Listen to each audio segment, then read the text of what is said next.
Ginasgasot a job seeker City Abra apayaw kan ifungaw, tipi masat iti job fair ani danon kadakwana. Baban iti World Cafe of Opportunities wenno WACO at tampok nga aktibidad, iti panagrambak iti 32nd anniversary ti Technical Education and Skills Development Authority ken National Tech Voc Day.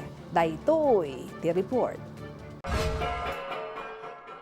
Naijaya ti adu at trabaho para kadagiti umilit ti ifungaw baban iti World Cafe of Opportunities ani siyangkat iti provincial capital ti Lagawe. Malaksid iti job fair, naijaya mo't lang kadagiti umili iti na dumaduma a serbisyo ti gobyerno. Iti probinsya ti Apayao, 25 a job seekers ti hired on the spot iti WACO job fair at tinagaragsakmet dagiti nagasat a napili. Natipon iti nasawng aktibidad ti 10 a micro, small and medium enterprises wenno MSMEs ken 181 a registered job applicants. 53 ditoy ti kwalipikado para kadagiti posisyon a nagresulta iti panakapili iti 25 a hired on the spots.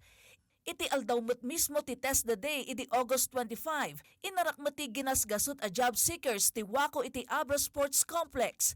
Aktibidad ngayon duluan ti Technical Education and Skills Development Authority. This is in compliance with RA 10920, declaring every 25th day of August as the National Tech Voc Day.